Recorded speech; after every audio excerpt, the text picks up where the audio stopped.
Senhores telespectadores, o nosso programa de hoje vai ser na notável Vila de Nisa.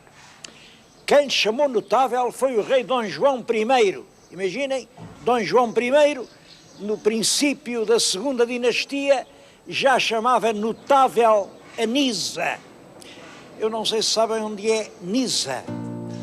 Fica perto do Tejo. Bem, imaginem agora o Alto Alentejo. No cimo do Alentejo, uma vila que tem para cima ao norte Castelo Branco, fica a 46 km. Para o sul tem Porto Alegre, fica a 34. A fronteira é muito perto, é a 16 km, e ali para o ocidente fica Abrantes a 56 km. Estão a ver, portanto, a localização exata da Vila de Nisa que vamos visitar. Estas portas eram as portas antigas, era aqui que se entrava, foram mandadas construir por el rei Dom Dinis, ainda no século XIII.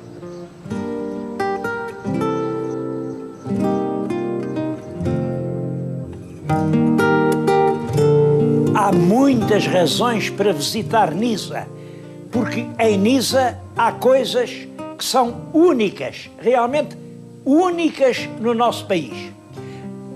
Naturalmente todos já ouviram falar na loiça de Nisa. É por aí que eu começo. Tenho na mão uma peça que é o barril. Eu estou convencido que é uma das mais antigas. O barril é uma espécie de cantil, tinha mesmo este cordel. Os homens, quando iam para o seu trabalho, levavam isto aqui ao ombro e era desta água que bebiam. Bom, e as mulheres, à noite, ao longo do serão, preparavam o barril onde os homens iam beber água, decorando-o com flores, com letras, com sinais. Bom, eu acho esta história uma história lindíssima. A arte continuou. Hoje fabricam-se aqui peças de artesanato lindíssimas. Estão a ver o oleiro a modelar uma peça. Vêem aqui as senhoras depois a colocar as pedrinhas. Bom, as pedrinhas, isto são bocados de quartzo que vão buscar à serra. É esmagado no chão, com maços, e são os fragmentos minúsculos que são incrustados na pasta mole do barro.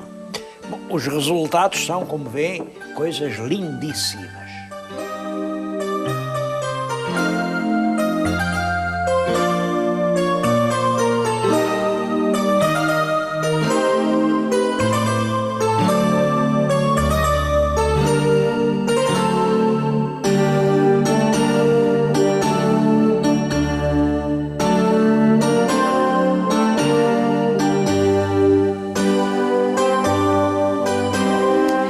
Não é só a louça pedrada.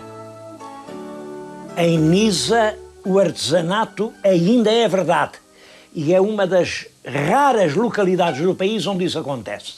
Hoje, em artesanato, faz-se muita coisa, muita imitação, muito faz de conta. Aqui há um artesanato verdadeiro. Estão a ver, estas senhoras estão a fazer aquilo a que chamam o alinhavado. O alinhavado é um trabalho que só se faz em Nisa. Bom, a diferença entre alinhavado e bordado é esta. No bordado há um pano e com uma linha acrescenta-se a linha ao pano. No alinhavado é o contrário. Há o pano e retiram-se linhas do pano. Quer dizer, o alinhavado é um tipo de trabalho com menos recursos, portanto, muito mais antigo do que o bordado.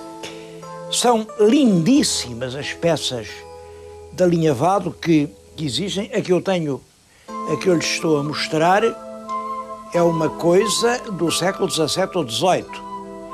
Vejam esta peça. É uma toalha de jantar e a senhora que a está a fazer, trabalhando todos os dias, de manhã e à tarde, calcula que vai demorar 2 anos a completar a toalha.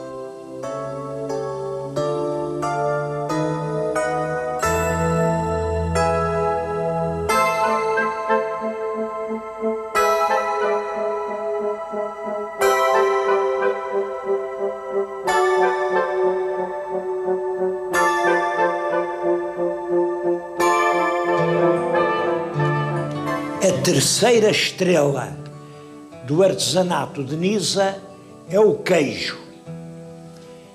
Devo-lhes dizer que o queijo de Nisa é um dos melhores queijos do mundo. É claro que não é muito. Há aqui uma região demarcada, que é Nisa e uma parte, só uma pequena parte, dos concelhos limítrofes, porque o que faz o sabor do queijo é o pasto do gado. E, portanto, é uma região muito pequena, aproveitando tudo, julgo que a produção anual nunca excede 40 toneladas. Bem, 40 toneladas são 40 mil quilos. Como um queijo pesa mais ou menos 1 quilo, em cada ano, esta maravilha do queijo de Nisa pode dar 40 mil queijos. É diferente de todos, Dizem, não, isto aqui não está nas abas da serra, deve ser uma espécie de queijo da serra. Qual história? É diferente. A diferença vem fundamentalmente disto. O queijo da serra deita-se o sal no leite. Não, aqui o leite vem puro para fazer o queijo e é depois no próprio queijo que se faz a salga. Bom, o coalhante é isto, reparem, é só isto, é inteiramente a flor do cardo. Claro que o queijo de Nisa não tem a fama de um gruyère, nem de um camembert, nem de um parmesão, não tem a fama, mas tem o proveito. O queijo de Nisa é um dos melhores queijos de todo o mundo.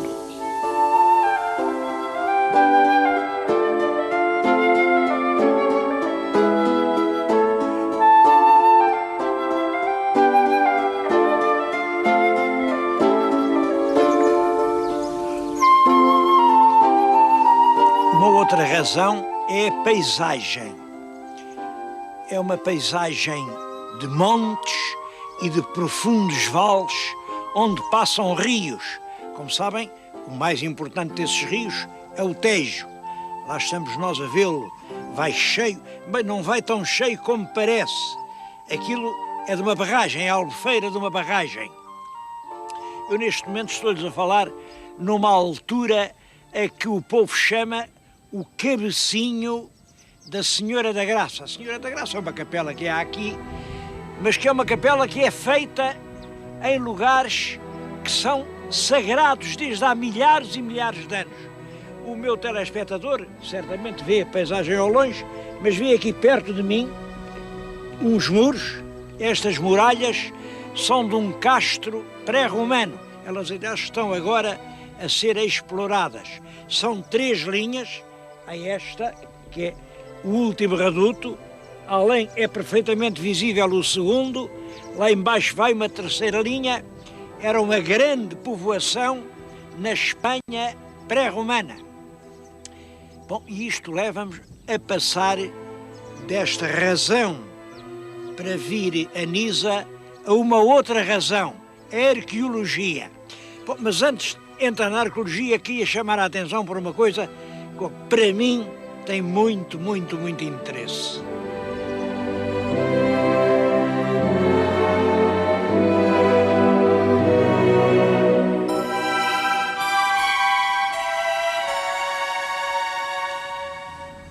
Os meus telespectadores ainda estarão lembrados daquele programa que eu fiz em Castelo Branco e em que evoquei uma tragédia do século XIII.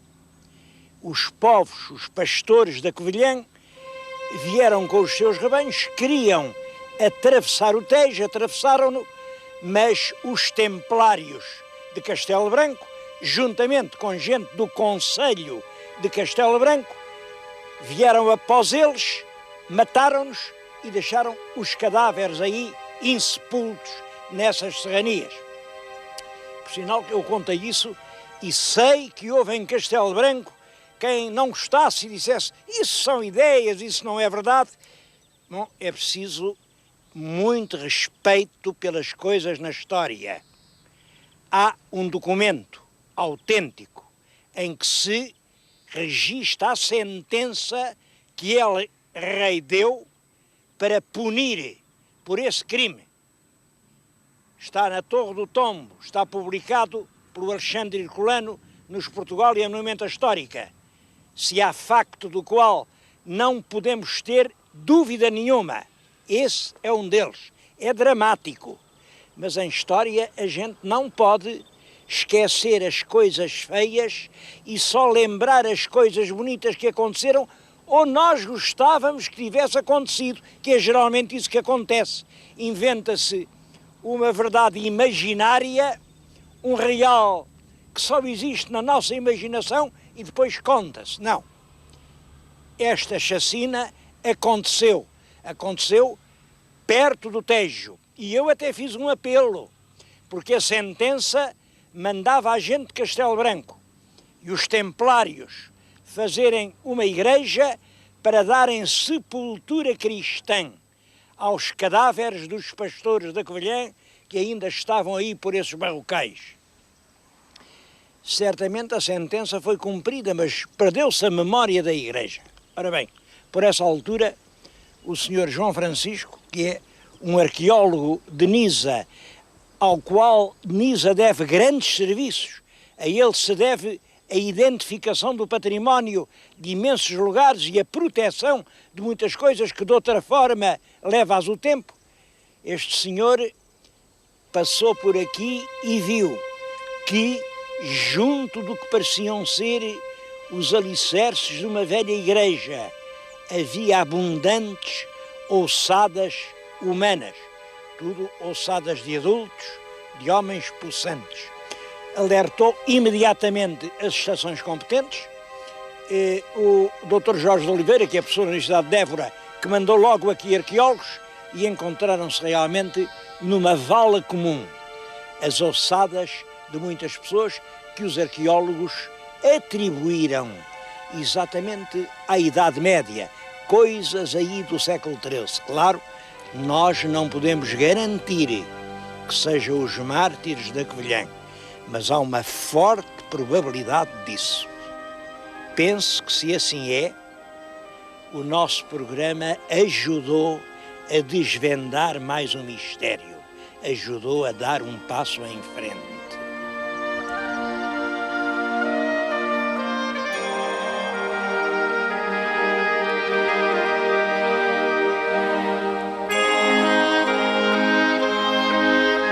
Quero-lhes dizer que estou num dos lugares mais importantes do mais distante passado português. Olha, naquele monte em frente ficava uma estação paleolítica. Portanto, pensa-se que há mais de 100 mil anos, viviam ali povos. Viviam porquê? Bom, viviam porque o rio tinha muito peixe, eles podiam descer aqui abaixo, levavam sempre o alimento para cima, lá em cima ninguém os atacava, quem é que pode ir a uma altura daquelas? Agora, tudo mudou. E mudou porque, há alguns anos, fizeram a barragem do Fratel. A barragem do Fratel, na altura da barragem, o rio subiu 60 metros. Aqui, daqui a barragem ainda é longe, mas eu calculo que aqui tenha subido alguns 30. Isto é aproximativo, claro. De qualquer maneira, tudo quanto havia junto à margem desapareceu. Está hoje coberto pelas águas. Bom, e junto à margem havia muita coisa. Porque os povos que por aqui viviam construíam aqui as suas cabanas, faziam aqui as suas lembranças, olhem, na rocha com pedras, picavam as imagens que mais lhes interessavam. Há uma imagem, essa aliás ainda se pode ver, uma imagem muito bonita. O caçador que conseguiu caçar um cervídeo, eu digo cervídeo, que é um palavrão difícil, para não dizer veado, porque não, é claro, o veado é apenas uma das muitas espécies de cervídeo. Bom, mas era um animal grande. O caçador caçou, deitou-o aos ombros e vai a caminho de casa. Olhem, apareceram milhares e milhares de gravuras, mas milhares e milhares. Uma delas é muito engraçada, é o homem que volta a casa apoiado ao seu bordão, faz lembrar os pastores de agora. Bom, tudo isso desapareceu com a construção da barragem. E as pessoas protestam muito. A arte com milhares de anos, afogada com uma barragem no Tejo, e protestam. Falo-lhes nisto a propósito da barragem do Coa. Como sabem, no Coa também havia gravuras, aliás, menos numerosas e realmente muito menos fascinantes do que estas. Mas aí o governo interveio e não deixou fazer a barragem. Aí vêm os protestos todos. Então, por causa de uns bonecos na rocha que não têm importância nenhuma, não se faz uma barragem que vai dar energia, vai dar água. Eu acho interessante isto porque, reparem, as pessoas protestam sempre. Se fazem a barragem, é porque fizeram a barragem. É o caso daqui. Se não fazem a barragem, é porque não fizeram a barragem. É o caso do Coa. Bom, quem governa tem de decidir. Isto é que é importante. Governar não é agradar. Governar é decidir. Acho que aqui decidiram bem. Decidiram de acordo com as ideias do seu tempo. Acho que no Coa decidiram bem. Decidiram de acordo com as ideias do seu tempo. O que mudam são os tempos.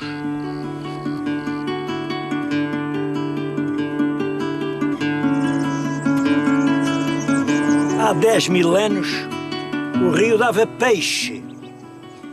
Bom, penso que há 2.000, além de peixe, dava ouro. Ouro! Têm aparecido aqui muitas moedas que indicam a presença dos romanos, dos primeiros imperadores. Portanto, os romanos andaram por aqui a explorar o ouro nos primeiros séculos do primeiro milénio. A exploração do ouro, porque era o Tejo que trazia o ouro no meio das pedras de tudo isto, e a exploração consistia em apanhar os fundos do rio em grandes quantidades, fazer a lavagem, apareciam as pepitas de ouro, bom, e depois deitavam fora as pedras. Eram as pedras que chamavam o conhal. Quer dizer, isto é que a gente chama a ganga do minério que não presta. Aqui chamavam-lhe o conhal.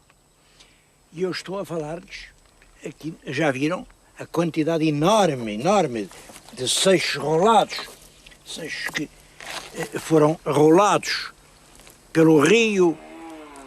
Há aqui milhões e milhões e milhões de seixos rolados. Isto são os conhais do Tejo. Estou-lhes a falar nisso porque este evidente monumento está a ser cruelmente devastado. A Junta Autónoma das Estradas usa os conhais para mandar as suas caminhonetes, enchem isto de conhais, depois metem nas máquinas, fazem brita, e os conhais da Idade do Ouro estão hoje a servir de leito na construção das estradas. Eu penso que isto é um crime de lesa civilização. É preciso, quanto antes, salvar os conhais do Tejo. Há países do mundo mais civilizados do que nós que já declararam isto património da humanidade. Agora, quanto antes, impeçam a destruição dos conhais. Agora já não é só a Junta Autónoma, são as câmaras municipais, são os particulares. Olha, ainda há bocadinho encontrei no meu caminho um pastor, e o pastor contou que chegou lá um empreiteiro, imagina, o empreiteiro nem quis o terreno nem as árvores, só lhe comprou as pedras e deu-lhe 350 contos pelas pedras. Chegou lá e levou-as todas. Por este caminho, meus senhores, amanhã não nos resta um conhal. E o que é que o futuro vai dizer de nós?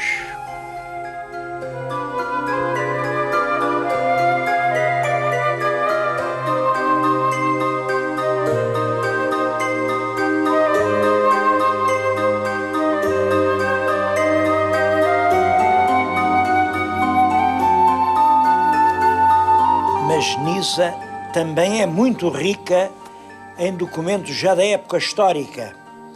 Aqui há coisas medievais. Estivemos há bocadinho nas portas da vila, mas há também as portas de Montalvão, ainda com uma torre. Há muitos portais góticos, portais da Renascença. Há as fachadas das igrejas, a Igreja Matriz, o Calvário, o Espírito Santo, a Misericórdia.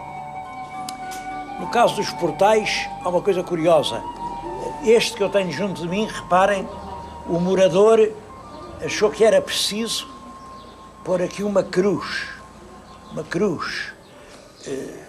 Como sabem, a cruz foi o instrumento de suplício em que Jesus Cristo padeceu e foi crucificado.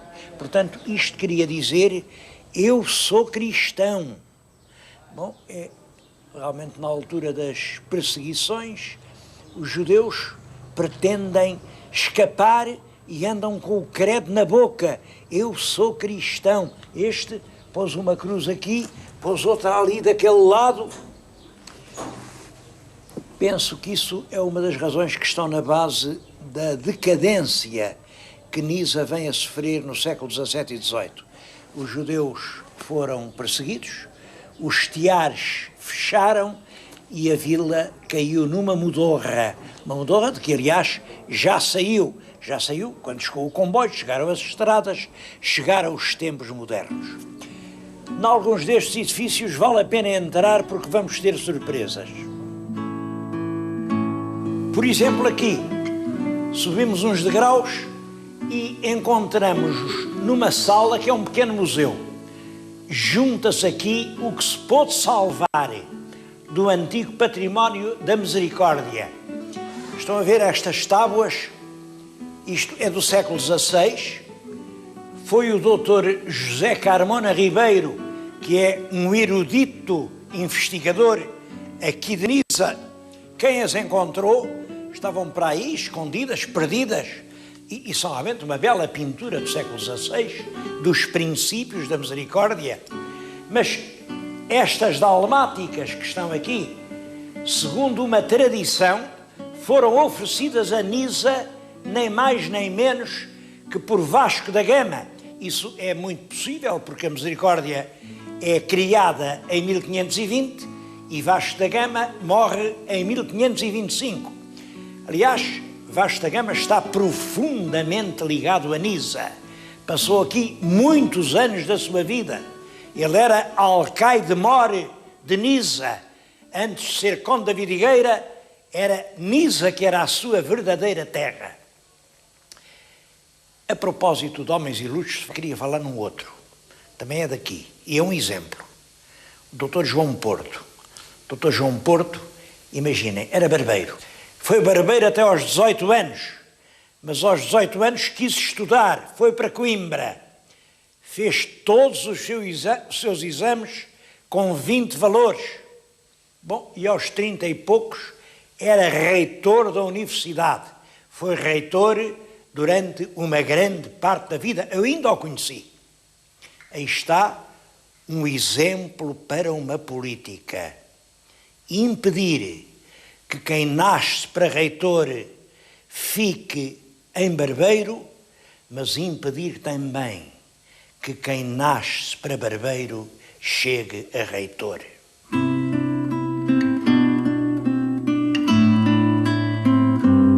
Aqui a 2 passos fica uma terra encantadora, uma terra que tem ainda muito de português. Hoje chama-se Cedilho, é o município de Cedilho, na província de Cáceres. Durante muito tempo chamaram-lhe o Casalinho.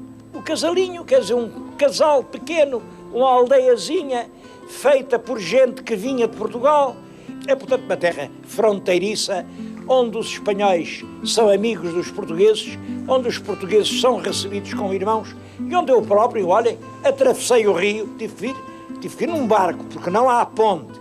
Quando diabo é que vão fazer aquela ponte? Mas enquanto não há ponte, eu vim num barco e aqui estou, diante da igreja de Santo António, uma bela igreja de Santo António. É um edifício muito bonito, muito bonito. Lá dentro está uma linda imagem do nosso santo. É certo que lhe chamam Santo António de Pádua e nós, em Lisboa, chamamos-lhe Santo António de Lisboa. Temos todos razão. Santo António nasceu em Lisboa, morreu em Pádua.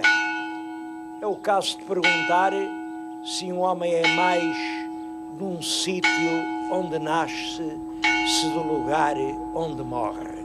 Aliás, acho que é uma questão bizantina perguntar se Santo António era de Pádua ou de Lisboa, porque a obra dele, o exemplo que ele deu através dos seus discursos, a lição inteira da sua vida, não são italianas nem são portuguesas.